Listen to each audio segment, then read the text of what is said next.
I've kept this secret for years, but I can't hold it in anymore. Jennifer Lopez's dressing room door burst open right before the Super Bowl halftime show. And what I saw in that room, it's not something you forget. It wasn't a coincidence, and it sure wasn't just nerves. Something else was in there. Something that never should have been. And I'm still haunted by it. I wasn't a part of the glamorous side of things, not like the crew who's always in the spotlight. I was just the help, the one who set up the stuff, made sure everything was running smoothly behind the scenes. My job didn't involve the red carpets or the fancy parties. It involved the ugly, unseen chaos. I'm the one who's supposed to keep the peace, keep things quiet. But that night was different. This happened years ago during one of the biggest events of the year. The kind of event where everyone, no matter how small their role, has to be on their best behavior. No mistakes, no mess-ups, just perfection. I was there for the show, as I always was, nothing special. I'd seen it all before, the glitz, the glamour, the frenzy that comes with organizing something of that magnitude. But that night, there was something strange about the whole thing. Something in the air that made every single moment feel heavier than usual. The usual buzz backstage, the constant ebb and flow of people rushing about with their heads down, concentrating on their tasks, felt different. It was like the energy had shifted, an invisible weight pressing down on everything. I'd been working these events for a while, so I was used to the noise, the pressure, the frantic energy. But that night, there was something else, an undeniable sense of dread that seemed to seep into everything around me. The backstage area was always a whirlwind of last-minute adjustments, frayed nerves, and more phone calls than anyone could keep track of. But that night, there was something eerie about it. The air felt thick, almost suffocating, like it was charged with electricity. Even the performers, the ones who were always so composed, seemed uneasy. It was as if no one could shake the feeling that something was wrong. But no one said anything. There was no time to talk about it. It was late in the evening when I first noticed it. I had been moving between different sections of the building, doing my usual rounds, checking in with various teams.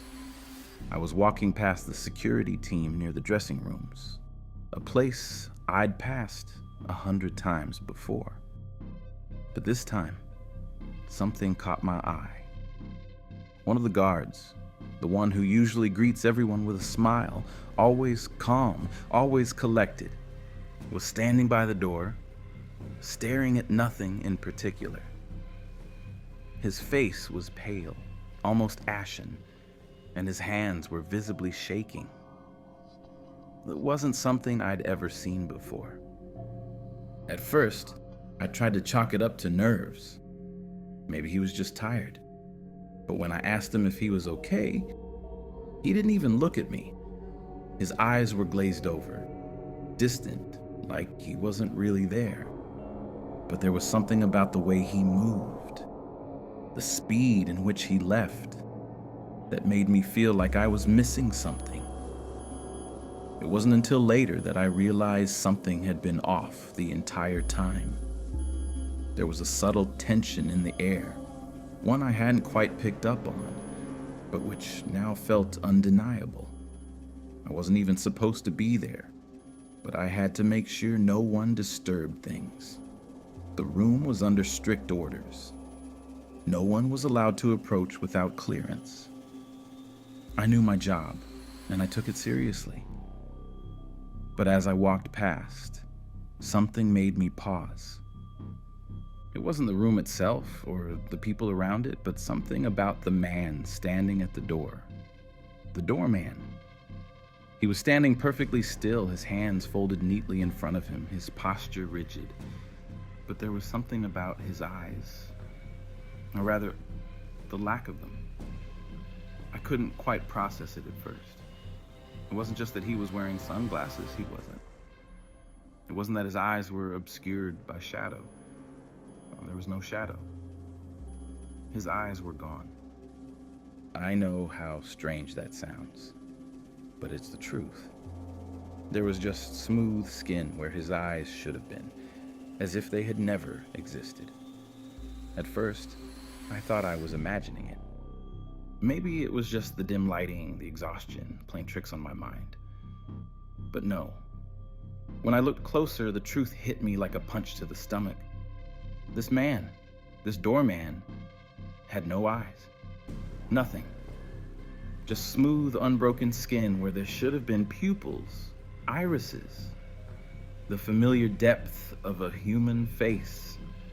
I felt the blood drain from my face. My breath caught in my throat, and for a moment, I couldn't move. I just stared at him, frozen. It wasn't a trick of the light or some kind of illusion. This wasn't normal. It couldn't be. But the worst part wasn't even that he had no eyes. It was the way he stood there, completely still, as though he didn't even notice the world around him. No movement, no twitching, just nothing. It was as if he wasn't truly human. He wasn't just a man standing at the door. He was something else. Something not quite right. I should have turned and walked away then. I should have gone straight to someone else, told them what I saw, anything. But I didn't. Maybe it was fear that kept me rooted to the spot. Maybe it was the overwhelming sense that I shouldn't be seen looking, that I was about to uncover something I wasn't supposed to. I tried to tell myself I was overreacting, that there was some logical explanation, but deep down, I knew that what I saw wasn't something that could be easily explained away. I didn't even know how long I stood there just staring at him. It felt like minutes, but it could have been seconds, or it could have been hours, I don't really know. Everything felt distorted in that moment.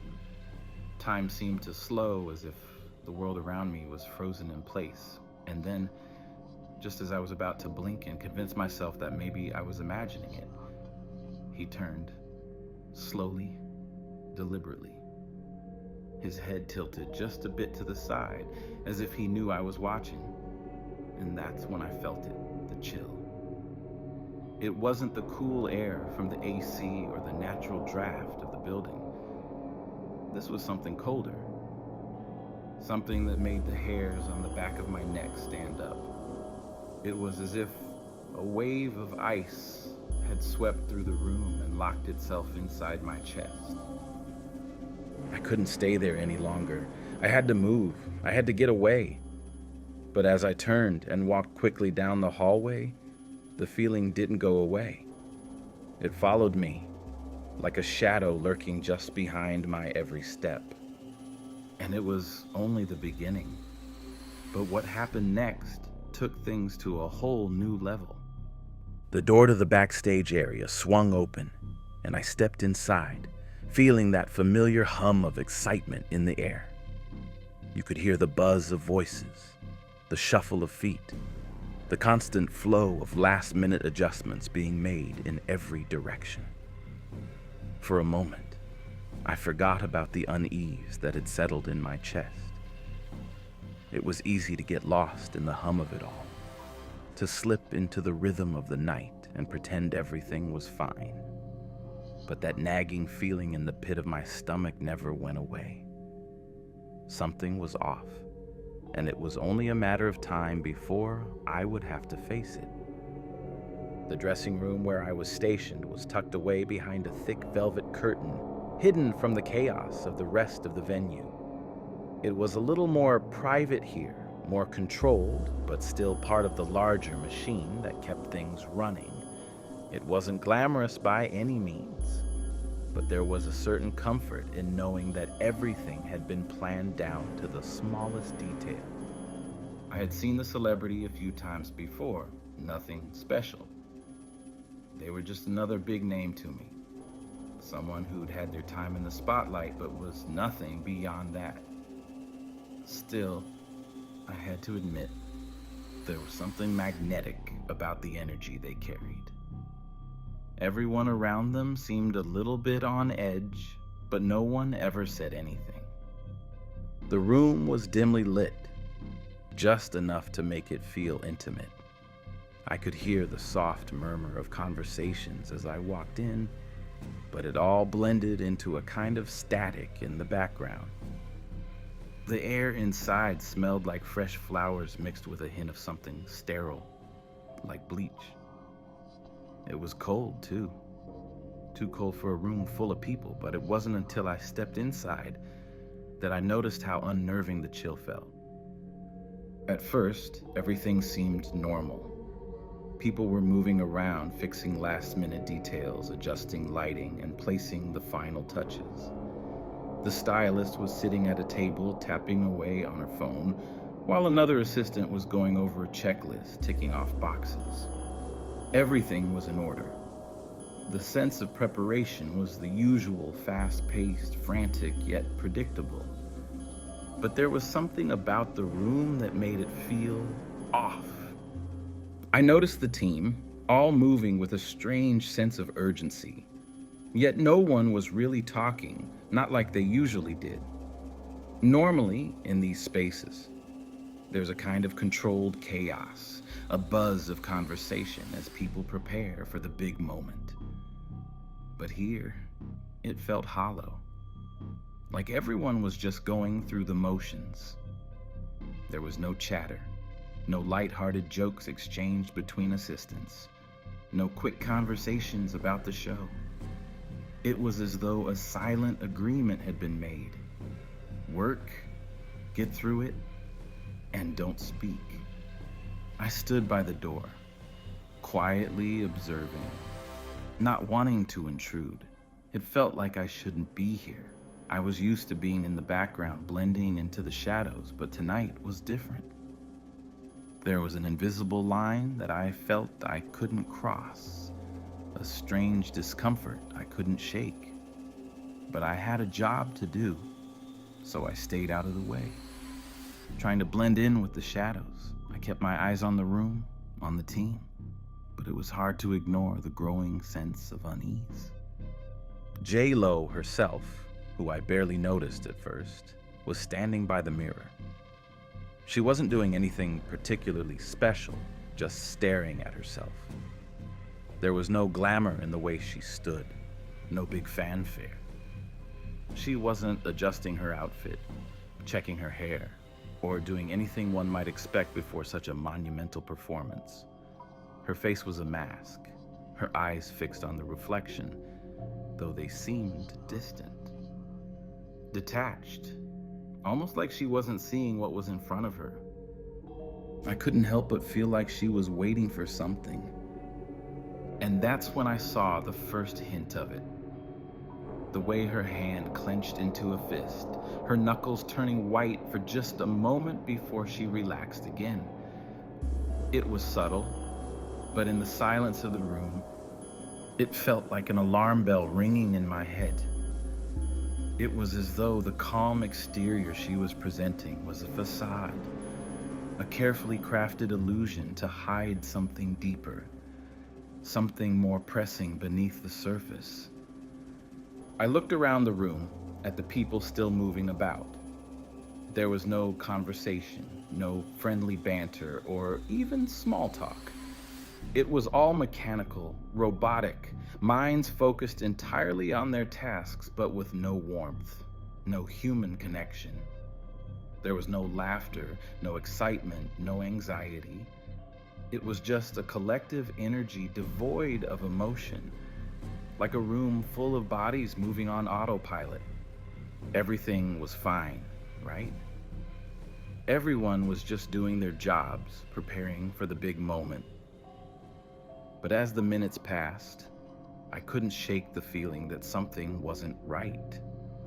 It wasn't the usual backstage anxiety.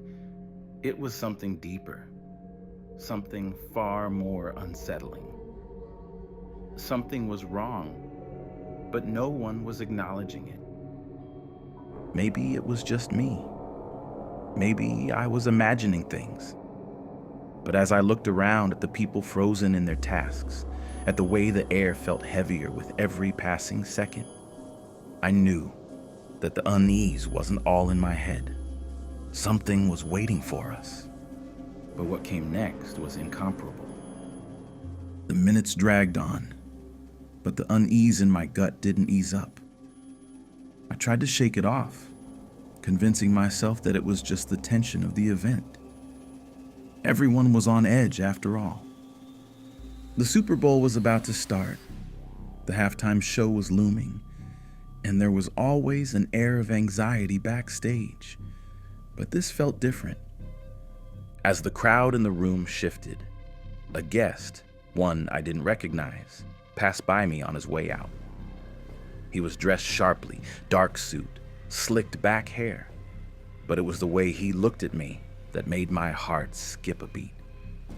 His eyes were cold, unnervingly cold, and as he walked past, he didn't glance at me with any normal expression. No, his gaze held something else. It was almost like he was seeing straight through me, like I wasn't even there. I remember holding my breath as he passed, the hairs on the back of my neck standing up. It was a look that I couldn't describe, but it felt as though something wasn't quite right with him. He wasn't just a guest at the event. He wasn't a celebrity or an ordinary guest. He was something else, something that didn't belong. I tried to brush it off, thinking that maybe I was just overtired, that my mind was playing tricks on me, but as the night wore on, it became harder to ignore. That feeling in my gut only grew stronger. Then there was the knock on the door. At first, it was soft, just a gentle tap. But then it became more insistent. A knock that echoed through the room as though trying to get someone's attention. The room grew quiet. I glanced up, noticing the assistant closest to the door didn't move. He just stood there, his eyes locked on the door, waiting. The knock continued, louder now, almost too deliberate. And it was the kind of knock you would hear if someone was desperate, if they needed to get in. But no one on the other side answered. The silence in the room was suffocating. Everyone seemed to be holding their breath as though waiting for someone to speak, to do something, but no one did. Finally, the assistant broke the silence. His voice was barely above a whisper. "Who's there?" he asked. There was no answer. No words, no footsteps. Just the sound of heavy breathing on the other side. A sound that seemed almost too deliberate. A noise that carried with it a sense of dread, of something far darker waiting behind that door. The assistant took a step forward, his hand reaching for the handle. But when he tried to turn it, the door wouldn't budge. It didn't open. It didn't even rattle.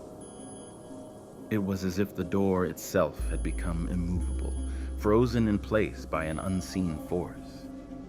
He tried again, pushing harder, pulling, but it didn't work.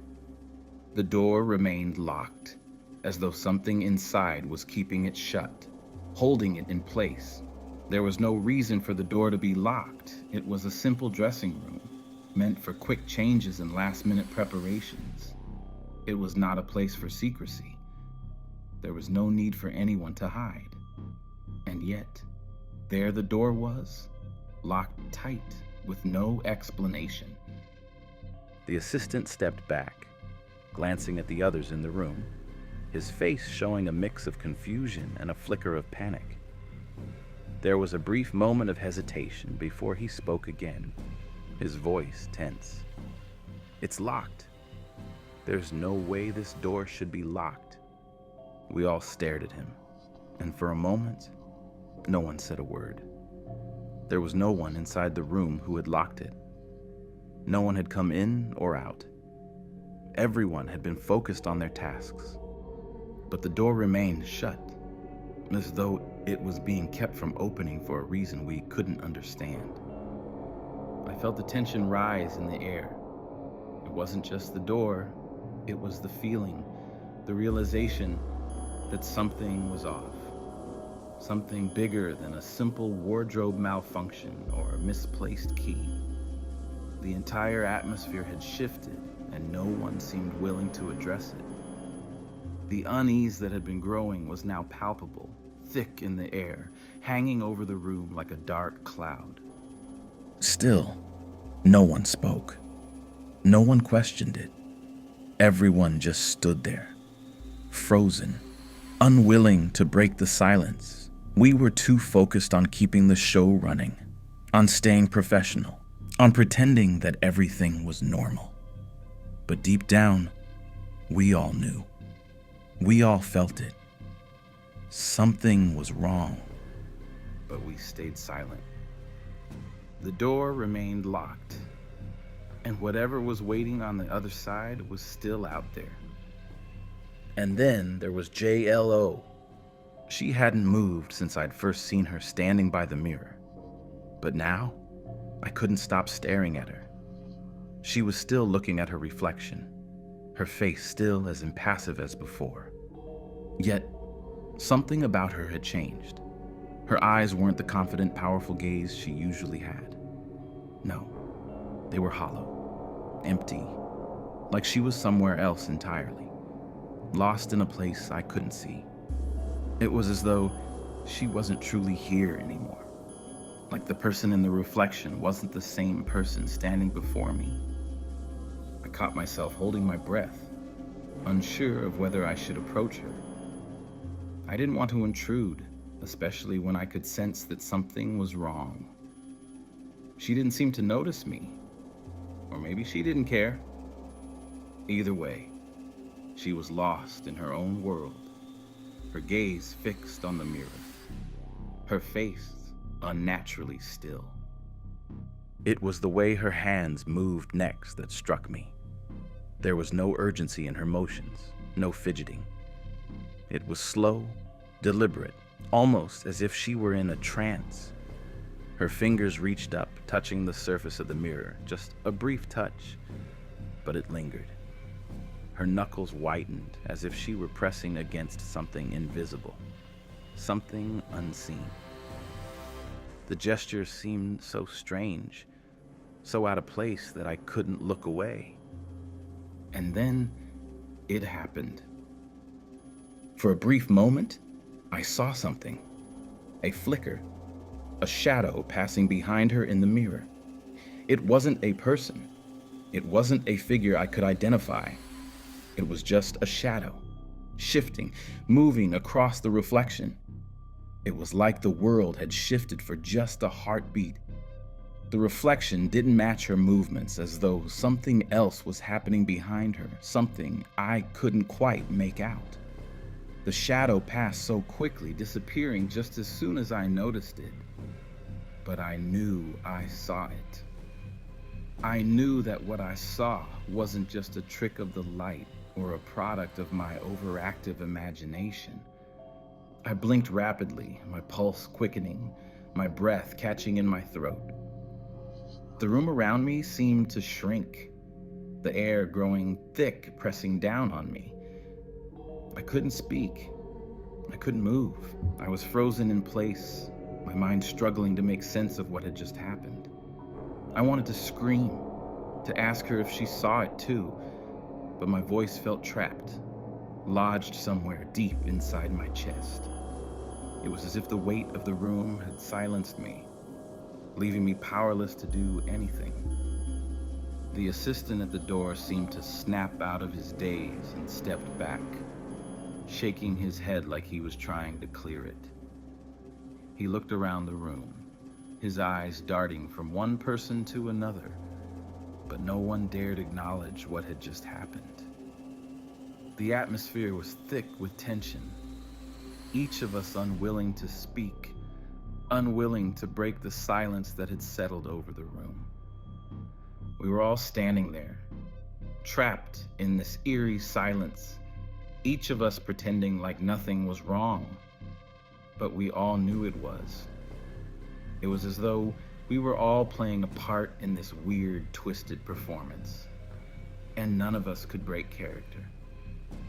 We were all just going through the motions, desperately clinging to the idea that everything would be fine, even when we all knew that wasn't true. J-Lo turned, breaking her stare from the mirror, and for the briefest moment, she made eye contact with me. There was no warmth in her eyes, no recognition, just a cold, blank stare. It lasted less than a second, but it felt like an eternity.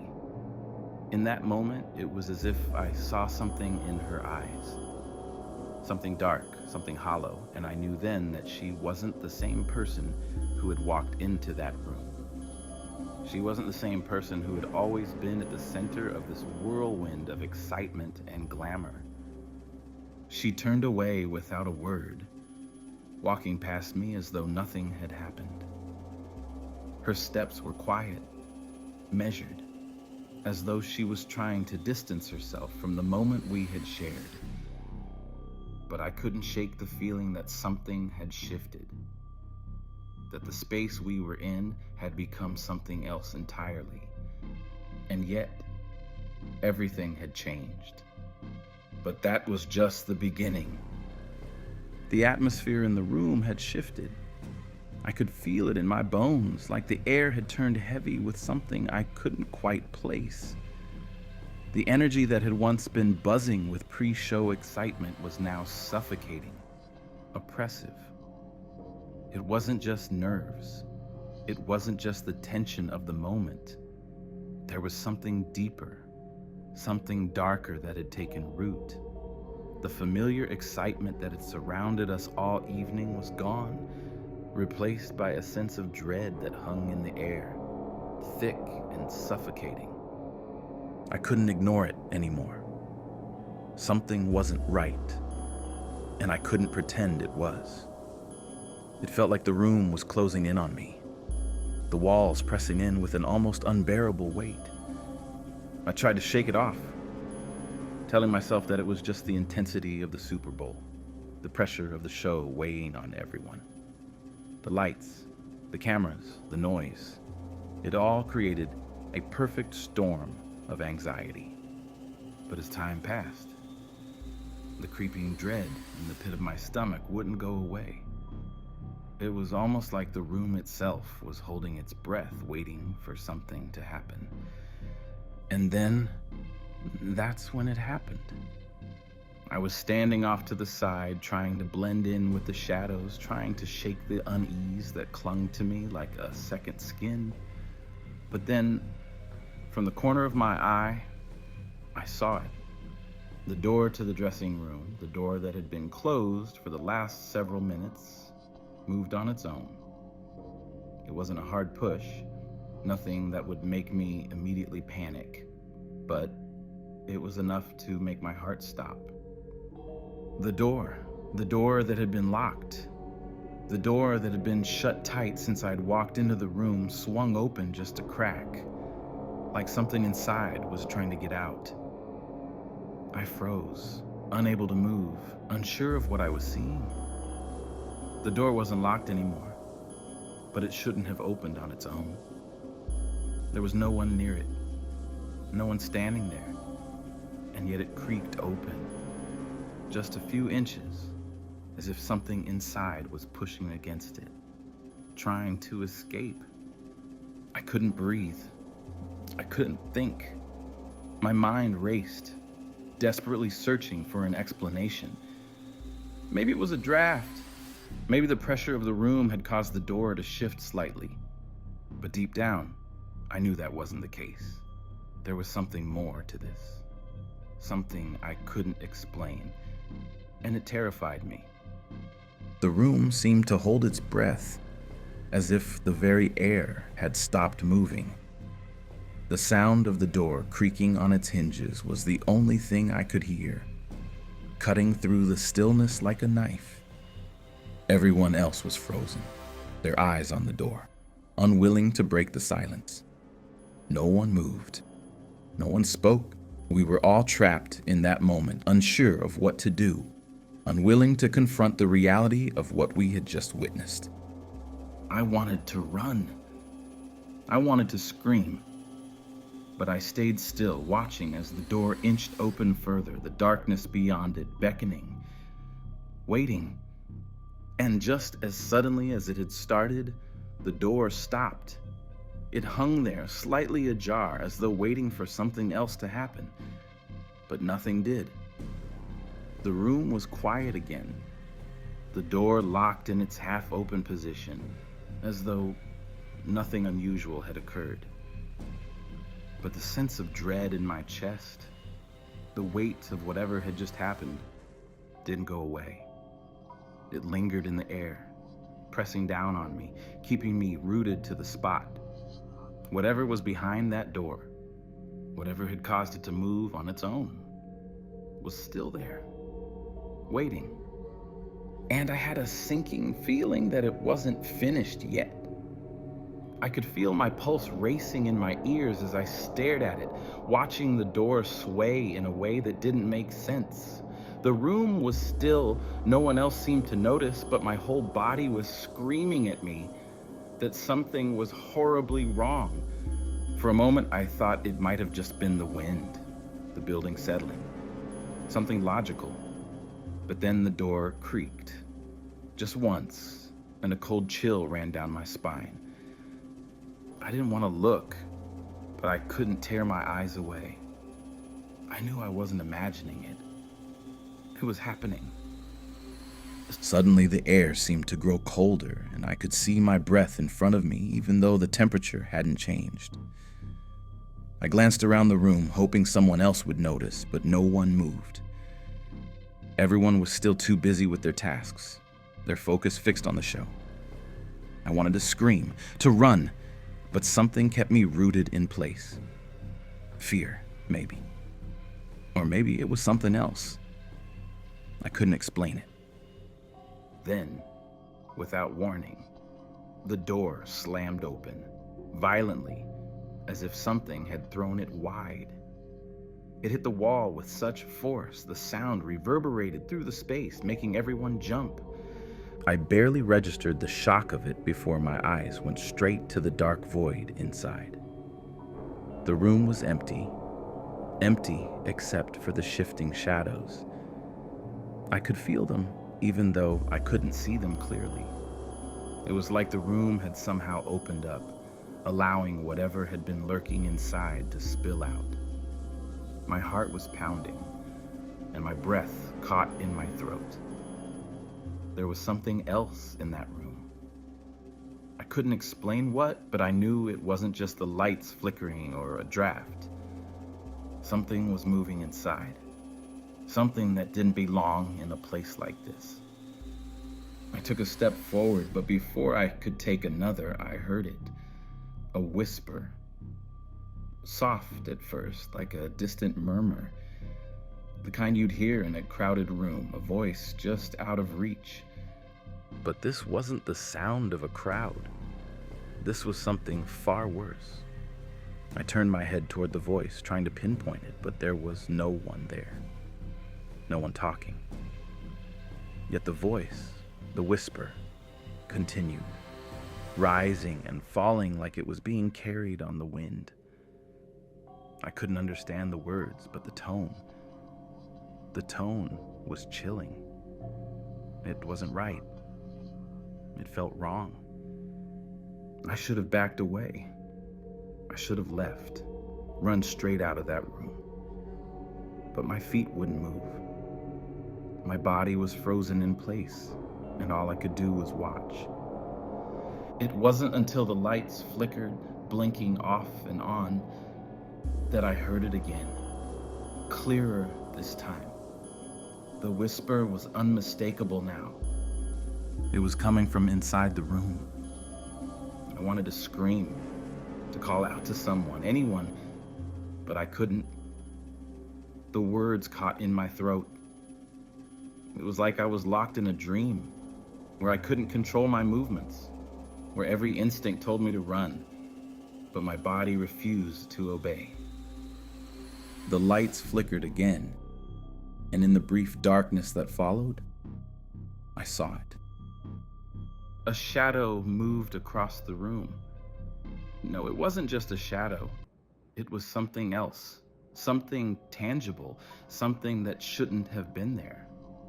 It crawled across the floor, stretching longer and longer, and then it stopped, just behind the door. The whisper grew louder, now directed at me. I stumbled back, my breath catching in my throat as the door slowly began to creak shut. Then came the real shock. I don't know what I expected when the door slammed shut. Maybe I thought it was a freak accident, a glitch, a trick of the mind. But standing there, watching the shadows in the corner of the room, I knew deep down that this wasn't something I could ignore. It wasn't an illusion. The room, once filled with the usual noise and commotion of the pre-show rush, was now eerily silent. The atmosphere had shifted, and I could feel it in the pit of my stomach, the weight of something dark hanging in the air. My mind tried to convince me that it was just nerves, that the tension was finally getting to me, but it wasn't. I could feel it deep in my bones. Something wasn't right. And that's when the whispering began. At first, it was barely audible, like a distant hum, but it grew. The murmurs crawling in the corners of the room, weaving in and out of the background noise. I could hear fragments of words, scraps of sentences, none of them making sense, all overlapping each other. It was like someone was speaking, but their words were meant for someone else, not me. I should have stepped away. I should have said something, but I couldn't move. My legs felt like they were made of stone, frozen in place by something I couldn't explain. I glanced at the others in the room, trying to gauge their reactions, but they were all too busy with their tasks, their backs turned to me. No one else seemed to notice. The assistant by the door, the stylist across the room, they were all moving as though everything was fine. But I couldn't shake the feeling that something was wrong. The hair on the back of my neck stood up, and I felt the chill deepen. The door behind me creaked open again, but this time, it wasn't by itself.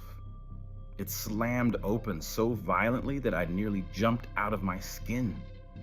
The sound reverberated through the room, louder than the whispers, and I whipped around to see what caused it. No one was there. No staff member, no guest. Just the room, sitting in oppressive silence. But the door was wide open, and the air that rushed in was cold, like a draft from an open grave. The whispering grew louder, the voices clearer now, and I could almost hear them urging me to look inside, to walk into that space, to face whatever was waiting in the shadows. I should have turned and run. I should have shouted for help, but I didn't. My body moved of its own accord, my feet carrying me toward the open door despite every instinct telling me to stay away. I reached out with trembling hands, but the moment my fingers brushed the doorframe, I felt it. A hand, cold like ice, clasping my shoulder. I froze. My heart skipped a beat. I didn't need to look to know there was no one standing behind me. There was no one else in the room, but the hand, that hand was there, and it lingered. The sensation of it being there, the cold pressing into my skin made my breath catch. I wanted to scream, to turn around and run, but my body wouldn't obey. I was trapped in that moment. And then, the voice. The whispers weren't whispers anymore. They were clear, too close. The words were all mixed together, unintelligible, but the tone was unmistakable. It wasn't a voice from the room, from the staff or guests. No, this was something else. Something ancient. Something dark. The lights flickered. Once, twice, and then blackout. The entire room plunged into darkness, leaving me standing in a void. My heart hammered in my chest as I stood still, frozen in the dark, the cold presence still on my shoulder. I could feel it. The air was thick, oppressive, like it was alive. The whispering was now more than just sounds. It felt like they were inside me, pressing against my mind, my thoughts. They were trying to get in, trying to take. I heard the movement before I saw it.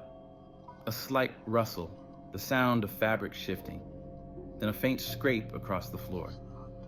I was scared to open my eyes, terrified, but I couldn't keep them shut. I had to see. When the lights came back on, she was standing there. JLO, but she wasn't the woman I'd seen before. Poised, confident, in control.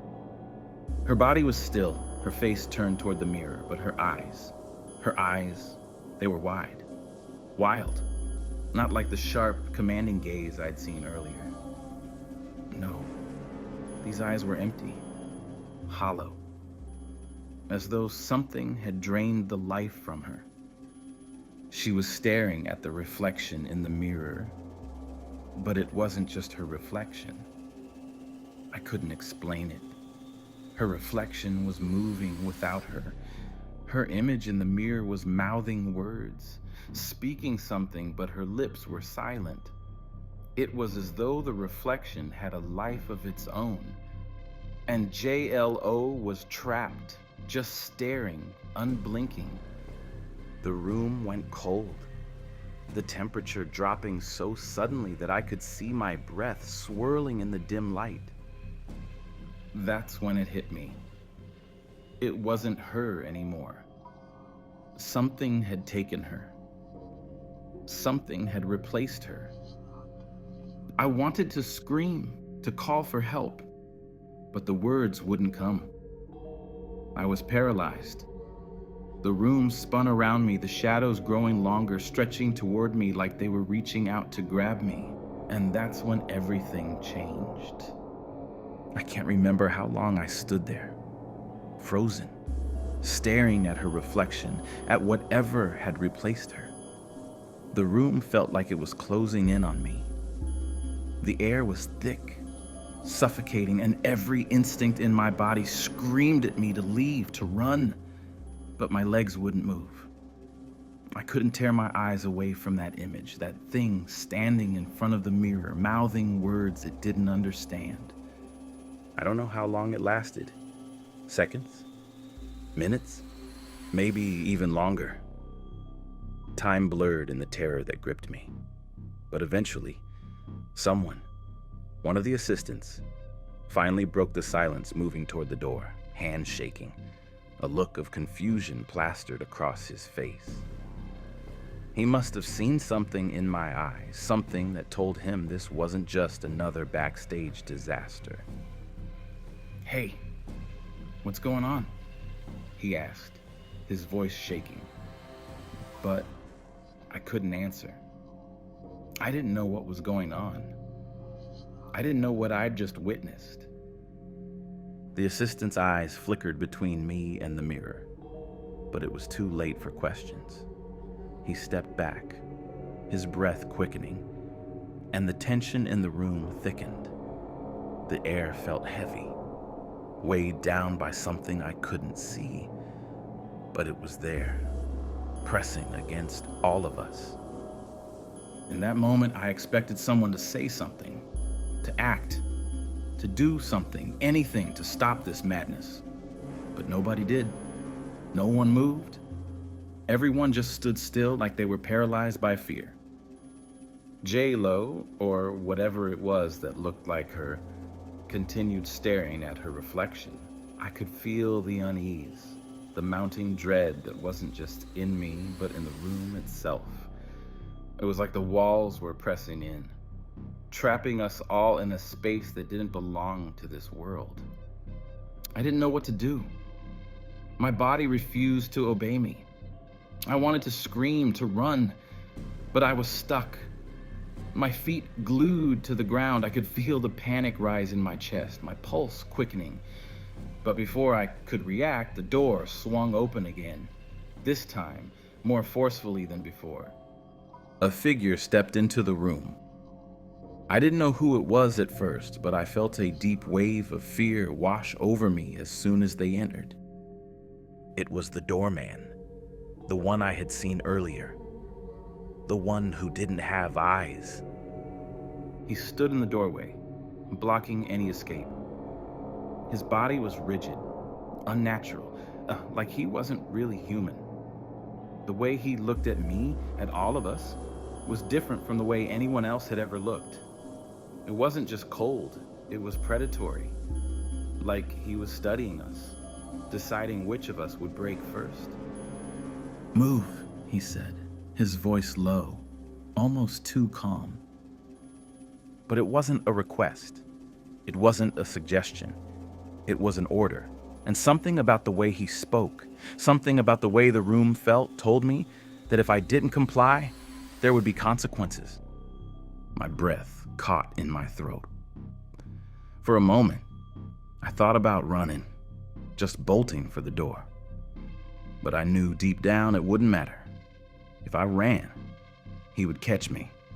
If we all ran, whatever was in that room would follow us. So we stood there. I watched as the assistant, who had been closest to the door, stared at the doorman, too scared to move. And when he didn't respond, the doorman stepped forward, blocking the door, his face a mask of cold determination. "Everyone stay quiet," he ordered. His voice had a weight to it now, something far more threatening than it had been earlier. We all froze. The weight of his presence pressed down on us, and it felt like the air had been sucked out of the room. I could feel it, the fear, the uncertainty. No one spoke, no one dared move. We all knew that anything we did could be the wrong move. But something was off. I don't know what it was, but there was a shift, as if the air itself was alive, shifting and moving around us. It was a change that couldn't be ignored. I looked back at J-Lo, or the thing that had been her eyes now locked onto mine. Her face was frozen in that same empty stare, but I could see something else now, something in the depths of those hollow eyes.